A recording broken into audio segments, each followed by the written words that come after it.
आज हमारे साथ हैं जी इंडिया से सीनियर जर्नलिस्ट और टीवी एंकर दीपक चौरसिया साहब, जो कि वहां से पॉलिटिकल शो भी करते हैं न्यूज नेशन से। और हम उनको देखते और सुनते ही रहते हैं, लेकिन आज हम उनसे बात करेंगे जरा पाकिस्तानी मीडिया और उसके अलावा इंडियन मीडिया के बारे में। पाकिस्तानी मीडिया में और इंडियन मीडिया में कोई फर्क लगा आपको? मैं ये नहीं कह रही कि हमारे यहाँ आपकी तरह की रिपोर्टिंग नहीं होती, होती है, लेकिन फिर भी कुछ लगा आपको फर्क? देखिए, मुझे मुझे लगा कि पाकिस्तानी मीडिया आजकल इंडिया की तरह डिबेट डिस्कशन बहुत सारे कर रहा है। बहुत सारे शो चाइना को लेकर भी कर रहा है कि चाइना और भारत के साथ क्या हो रहा है।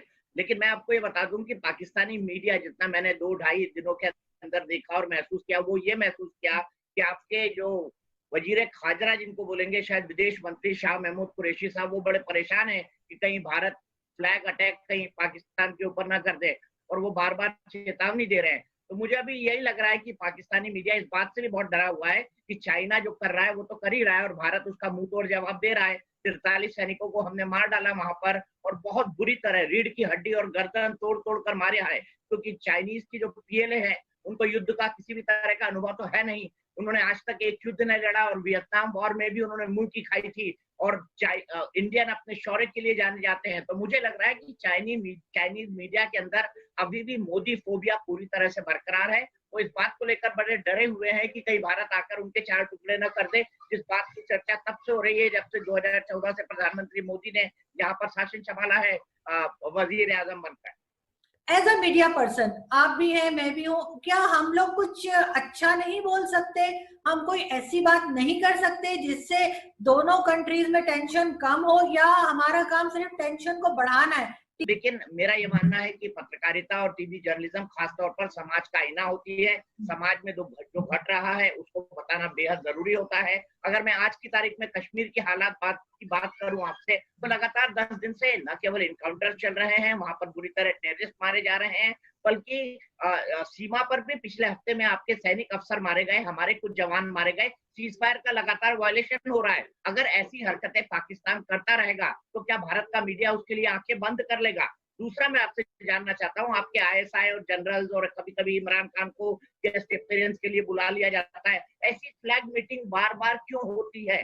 क्यों इंडिया फोबिया पाकिस्तान के मन में पूरी तरह समाया हुआ है? मुझे पता है 1947 में जब पाकिस्तान आजाद हुआ था, वो भारत से ही आजाद हुआ था। हम दोनों एक ही माँ के बेटे हैं, लेकिन दूसरा बेटा मुझे ऐसा लगता है बिगड़ गया है, एक फेल्ड स्टेट की तरफ बढ़ता जा रहा है। आप अगर अपने राजकोषीय घाटे को देख लें, आप अगर एक एवरेज पाकिस्तानी के ऊपर लदे कर्ज को देख लें, इन तमाम चीजों को देखने के बाद लगता है कि पाकिस्तान वाकई एक सेंसिबल मुल्क बचा ही नहीं है। तो यहाँ पर कंसर्न भी है, यहाँ पर चिंता भी है, और जो नेगेटिव प्रोपेगेंडा पाकिस्तान करता है उसका जवाब देना भी बहुत जरूरी होता है। हाल ही के दिनों में खबर आई थी कि फिर से नई कोशिश हो रही है पाकिस्तान ऑक्यूपाइड कश्मीर से, और मैं आपको जरा ताजा उदाहरण दे दूं। कल की मैंने खबर पढ़ी है, गिलगित बाल्टिस्तान और जो पाकिस्तान ऑक्यूपाइड कश्मीर के अस्पताल हैं उनको खाली करा लिया गया है। खाली इस डर से कराया गया है कि अगर हमारे सैनिक वहां पर घायल होकर पहुंचे तो उनको तीमारदारी हो सके। तो सोचिए किसके मन में डर है? डर पाकिस्तान के मन में है, डर भारत के मन में है। इंडिया फोबिया पाकिस्तान के मन में है या पाकिस्तान फोबिया इंडिया के मन में है? आपको कैलकुलेट कर सकती हैं। ये खबरें आपके प्रमुख अखबारों के अंदर छपी हैं, आप चाहें तो मैं इसका प्रिंट आउट आपको व्हाट्सएप फॉरवर्ड कर सकता हूँ। नहीं सर, पाकिस्तान को ऐसा इंडियन फोबिया नहीं है, लेकिन हाँ जाहिर है हम दोनों एक नेबरिंग कंट्रीज हैं, तो एक दूसरे से बिल्कुल ऐसे तो नहीं रह सकते कि एक दूसरे की खबर ना रखें। लेकिन ऐसा कुछ नहीं है कि यहाँ पे हॉस्पिटल्स खाली करवा लिए गए हैं या इस तरह की कोई बात है। और पाकिस्तान कहता है कि जी वायलेशन इंडिया कर रहा है, इंडिया कहता है पाकिस्तान कर रहा है। वो चीज तो चलती रहती है, जब तक कश्मीर इशू है ये चीज तो चलती रहेगी। लेकिन आप लोग उसके अलावा भी बेशुमार, आपको खुद पता है सर, आप डेली शो करते हैं, आपको पता है कि आप लोग क्या कर रहे होते हैं। लेकिन मैं अगेन वही कहूंगी कि आप बार बार एलिगेशंस लगा रहे होते हैं, तो क्यों नहीं आप कुछ अच्छी बात कर सकते? क्यों नहीं कोई पॉजिटिव भी तो कुछ होता होगा? ठीक है नेगेटिव करें, लेकिन कुछ पॉजिटिव भी करें ना। कुछ थोड़ा सा कोशिश करें कि टेंशन कम भी हो। बताइए आरजू जी, मैं क्या पॉजिटिव करूं? ये पॉजिटिव खबर करूं फंसाते हुए हमारे दर्शकों को कि गधे को गिरफ्तार कर लिया गया पाकिस्तान में? ये खबर करूं कि 5 जो फिदाइन हैं उनको एलओसी के पार इसलिए घुसाया जा रहा था क्योंकि वो भारत पर फिदाइन हमला कर सके? ये खबर करूं कि हाँ, वहां पर एक आतंकवादी मारा गया और उसने कहा कि पाकिस्तान जब तक हमारा सरपरस्त बना रहेगा तब तक कश्मीर के अंदर आतंकवाद जारी रहेगा? मैं ये करूं कि भारत ने टिड्डी दल से पाकिस्तान को निपटने के लिए फौरी तौर पर मदद देने की कोशिश की, लेकिन पाकिस्तान ने अपनी हेकड़ी के अंदर उसको इनकार कर दिया। मैं ये खबर रिपोर्ट करूं कि उरी और पठानकोट क्यों हुआ था और पाकिस्तान ने इसके पीछे क्या किया था? अरे भाई, हमने तो आपकी आईएसआई तक को इन्वेस्टिगेशन के लिए बुला लिया था, लेकिन आपके मन में राम और बगल में छुरी होती है, ये पाकिस्तान की फितरत रही है। मैं पिछले 30 साल से पाकिस्तान को कवर कर रहा हूँ आरजू, और मैं बहुत अच्छी तरह जानता हूँ जब लाहौर बस लेकर प्रधानमंत्री अटल बिहारी वाजपेयी गए थे तो उसके बदले में आपने क्या दिया था? उसके बदले में आपने दिया था करगिल। अगर मैं 2001 की बात करूं, जब आगरा समिट हुई थी, उसके बाद आपने क्या दिया था? जम्मू कश्मीर की असेंबली पर अटैक और पार्लियामेंट पर अटैक। हमने जब सरहद पर सीमाएं बढ़ाई उसके बाद आप डरे, आप चुप हुए, लेकिन 2005 और 2006 में आपने क्या दिया? पूरे की पूरी मुंबई में ट्रेन के ब्लास्ट, मालेगांव ब्लास्ट, दुनिया भर के और ब्लास्ट, और उसके बाद 2008 में आपने क्या दिया? आपने दिया मुंबई का अटैक, जिसमें हमने एक जिंदा टेररिस्ट को पकड़ा और न केवल उसको एग्जीक्यूट किया बल्कि पूरी की पूरी लीगल प्रोसीडिंग्स के साथ एग्जीक्यूट किया। आपका देश तो ऐसा है कि जो ना करगिल के सैनिकों के शव अपने घर पे लाके उनका जो है अंतिम संस्कार या ये कहें सुपुर्दे खाक करता है, और ना ही आपने ये माना कि अजमल आमिर कसाब आपका लड़का था, जबकि जियो टीवी बता बता के हार गया कि ये उसका बाप है, ये उसकी माँ है, ये उसकी बेटी है। ऐसे फेल्ड स्टेट की मैं क्या तारीफ करूं, मुझे बताइए। आपका जो पूरा का पूरा देश है वो गर्त के अंदर जा रहा है आरजू, आपको समझना होगा। इसीलिए मैंने आपको उस दिन ऑफर किया था, आप इलाहाबाद से रहने वाली हैं, आप मुहाजिर हैं, आप आ जाइए, मैं बढ़िया सा मकान आपको गिफ्ट कर देता हूँ इलाहाबाद में, वहीं रहिए। ये जगह सुरक्षित नहीं है जहाँ से ओसामा बिन लादेन निकले, जहाँ से हाफिज सईद निकले, जहाँ पर मौलाना मसूद अजहर जैसे लोग पाए जाए, जहाँ पर डेनियल पर्ल जैसे पत्रकार की हत्या हो। मैंने उसकी किताब को कई बार पढ़ा है और मैंने महसूस किया है कि शिद्दत से उस आदमी ने रिपोर्टिंग करने की कोशिश की और किस कॉन्स्पिरेसी के साथ आपको मालूम पड़ा मारा गया उसको। मैं क्या तारीफ करूं, आप बताइए।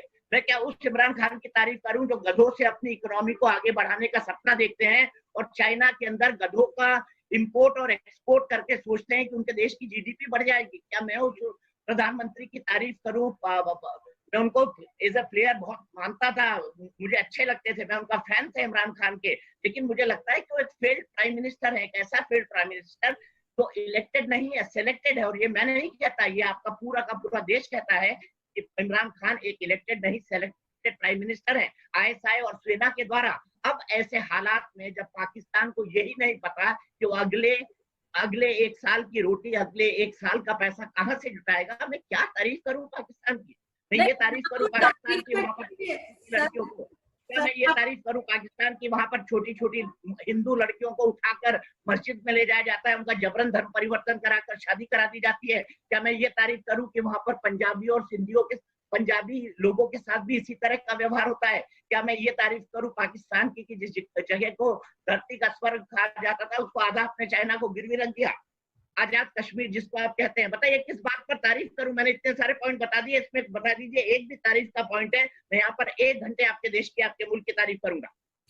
देखें दीपक जी, मैंने आपसे ये नहीं कहा कि आप तारीफ करें, आप जो बात कह रहे हैं उसमें से ज्यादातर आपकी एलिगेशन है, कोई आपने उसका प्रूफ कोई नहीं आपके पास। ये सच्चाई है, तो आप चाहे मैं आपके साथ प्रूफ के साथ बैठ सकता हूँ। बलोचिस्तान में ये आप सच्चाई है, आप चाहे मैं आपके साथ प्रूफ के साथ बैठ सकता हूँ तमाम घटनाओं की। लेकिन मैं आपसे ये पूछ रही हूँ कि आप ये बताइए ना कि आप लोगों का बिहेवियर हम लोग बलूचिस्तान में क्या कर रहे हैं, उससे पाकिस्तान पहले आपको ये पूछना चाहिए आरजू कि आप लोग बलूचिस्तान के अंदर क्या कर रहे हैं? आपने पूरे के पूरे आप लोग बलूचिस्तान उसको को अलग करवा चाइना को गिरवी रख दिया है। आप ग्वादर पर वहां पर पोर्ट बना रहे हैं, आपने एक चाइनीज कॉलोनी वहां पर बना दी है। मैंने अपने शो में उस दिन एक पाकिस्तानी मौलवी की आवाज को सुनवाया था, तो कह रहे थे कि चाइनीज अब हमको नमाज नहीं पढ़ने दे रहे हैं, इससे पहले कि वो हमारे देश पर कब्जा करके इनको निकाल के बाहर करो। और आपके साथ जो पैनलिस्ट बैठे थे उन्होंने इस बात के लिए माफी मांगी थी कि अगर ऐसा हो रहा है तो गलत है, ये तो पाकिस्तान के अंदरूनी हालात है, मैं तो कमेंट करना ही नहीं चाहता था। आप मुझे पूछते क्या पॉजिटिव क्यों नहीं दिखाते? बताइए मैं क्या पॉजिटिव दिखाऊं? ये पॉजिटिव दिखाऊं कि कराची में कोरोना की प्रिपरेशन से पहले ही वहां पर कब्रिस्तान बना दिए गए, ये भी एक हकीकत है, आप जानती है इस बात को? सर मुझे ये बताएं कि आप लोग चाइना और पाकिस्तान को अलग अलग तरीके से क्यों डील करते हैं? चाइना आपको उधर आके इतनी मार लगा रहा है, आप लोग अपने बिजनेस टाइज उसके साथ नहीं खत्म कर रहे, आप लोग उसको कोई सख्त जवाब गवर्नमेंट आपकी नहीं दे रही, सिर्फ कह रहे प्रोडक्ट इस्तेमाल ना करें, चाइनीज प्रोडक्ट इस्तेमाल ना करें। इस तरह का आप लोग सिर्फ इसलिए कि पाकिस्तान एक छोटा देश है, पाकिस्तान की इकोनॉमी इतनी स्ट्रांग नहीं है और चाइना एक बड़ा मुल्क है, तो आप इसलिए चाइना के आगे आप लोग लेटे हुए हैं और पाकिस्तान को आप जो है वो चौड़े होके देख रहे होते हैं। ये डिफरेंस क्यों है? भाई हम मुझे तो लगता है कि पाकिस्तान और चाइना में कोई अंतर नहीं है। पाकिस्तान अब चाइना की मात्र एक कॉलोनी बन गया है, कोई देश वेश रहा नहीं है आरजू जी। और आप भी इस हकीकत को समझ लीजिए, 10-15 साल में आपको इस हकीकत का एहसास हो जाएगा। जहां तक चाइनीज की बात है, जहां तक चाइनीज सोल्जर से हमारे निपटने की बात है, हमारे 20 सोल्जर्स वहां पर शहीद हुए हैं, लेकिन मारते मारते शहीद हुए हैं 43 सोल्जर्स को उन्होंने चाइना के हल्काम किया है। उनमें से 1 दर्जन ऐसे थे जिनकी रीढ़ की हड्डी हाथों से तोड़ डाली गई, उनकी गर्दन तोड़ दी गई, इसलिए क्योंकि 20-29 प्रभु जो हमारे कमांडिंग ऑफिसर थे उन पर हमला किया गया था घात लगाकर। चाइना आप भी जानती हैं बहुत डबल गेम करता है, हमारे साथ भी करता है, आपके साथ भी कर रहा है, नेपाल के साथ भी करेगा, श्रीलंका के साथ भी अंबन टोटा में कर रहा है, मालदीव्स के साथ भी कर रहा है। लेकिन आप तो जान के अनजान बने हुए ना, क्योंकि आपको तो पता है कि चाइना के पास के सिवा आपके पास कोई अल्टरनेट है ही नहीं। इसीलिए चाइनीज शरणम कच्छामी, उइगर मुसलमान चाइना में उनकी क्या हालत होती है उसके बारे में इमरान खान के जबान सिले हुए होते हैं, लेकिन हिंदुस्तान के मुसलमानों के लिए वो चकने लगते हैं। अभी आपने सुना, कभी आरजू काजमी से मैंने सुना कि चाइना के जो उइगर मुसलमान हैं उनको जिस तरह से कंसंट्रेशन कैंप के अंदर रखा गया है उसको निकाला जाए। क्या आपकी पाकिस्तानी नेशनल असेंबली ने कभी इसके विरोध में प्रस्ताव पास किया? आप कश्मीर पे तो बड़े प्रस्ताव पास करते हैं, आप बताइए ना, चाइना के अंदर जिन मुसलमानों को परेशान किया जा रहा है, उनका जेनोसाइड किया जा रहा है, उनका कत्लेआम किया जा रहा है, उनके ऊपर तरह तरह के अत्याचार किए जा रहे हैं, उनको नमाज नहीं पढ़ने दी जाती है, उनके बारे में तो पाकिस्तान बोलने के लिए कभी खड़े नहीं होता। आप छोटा भाई बड़ा भाई हमको समझा रहे हैं आरजू। आप मुझे बताइए कि आज तक किसी भी पाकिस्तानी मीडिया ने उइगर मुसलमान के बारे में एक शब्द बोला? चलिए मीडिया छोड़ दीजिए, क्या पाकिस्तान की सरकार ने एक शब्द बोला? चलिए पाकिस्तान की सरकार छोड़ दीजिए, पाकिस्तान की सेना जो वहां की सरकार चलाती है उसने एक शब्द बोला? चलिए उसको भी छोड़ दीजिए, मैं आईएसआई की लेता हूं जो सबसे बड़ी एलआई है चाइना की। उइगर मुसलमानों की जो समस्या है उसके बारे में आईएसआई ने एक शब्द बोला? जिस दिन आप ये तमाम जवाब हाँ में देने लगेंगे उस दिन मैं आपको कहने लगूंगा कि हाँ, चाइना में भी कुव्वत है, अब चाइना वाकई में एक नेशन बन गया है। तो सर मुझे ये बताइए कि कश्मीर जो है वो तो एक डिस्प्यूटेड एरिया है, पाकिस्तान का हमेशा से उसके ऊपर जो है में डिस्प्यूटेड नहीं है, कश्मीर से कन्याकुमारी भारत एक है आरजू काजमी जी। सर मैं 1947 के अंदर राजा हरि सिंह ने सक्सेशन ट्रीटी पर हस्ताक्षर कर दिए थे। उसके बाद आपने कबीलाई सैनिक गलती से भेजे, उसके बाद हमारी उस वक्त की सरकारों की गलती के कारण कुछ हिस्सा पाकिस्तान के अंदर चला गया जो आज भी हमारा है। और 307 को हटाते हुए धारा 370 को खत्म करते हुए भारत ने इस बात का रिजॉल्व एक बार पार्लियामेंट में फिर किया है कि पाकिस्तान ऑक्युपाइड कश्मीर यानी गिलगिट बाल्टिस्तान पर हमारा झंडा फहराएगा और यही हालत अक्षय चीन की होगी।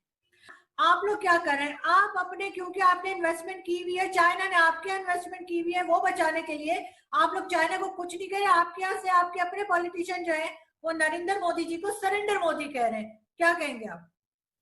देखिए हमारे देश में डेमोक्रेसी है, इस देश की सबसे बड़ी खूबसूरती और सबसे बड़ी विशेषता ये है कि हमारे देश के आम आदमी को भी प्रधानमंत्री अगर उसके मन की ना कर रहा हो क्रिटिसाइज करने का हक होता है। लेकिन आरजू आप बहुत अच्छी तरह जानती है प्रधानमंत्री मोदी को अगले 4 साल के लिए और मैंडेट मिला हुआ है, 2019 से 2024 तक का उनको मैंडेट मिला हुआ है और तब तक वो प्रधानमंत्री रहेंगे। और ये मानिए ये प्रजातंत्र है, इस प्रजातंत्र की खूबी है कि आप एक आम आदमी होने के बाद प्रधानमंत्री के ऊपर भी आरोप लगा सकते हैं। लेकिन जहां देश की बात आती है, पूरा देश चाइना के मसले पर एक साथ खड़ा हुआ है। अब चाइना को कोई और सबक नहीं सिखाएगा, सरकार नहीं सबक सिखाएगी, बल्कि यहाँ की जनता सबक सिखा देगी, क्योंकि उसके मन में अब ये बात आ गई है कि चाइनीज प्रोडक्ट को हमको इस्तेमाल नहीं करना चाहिए,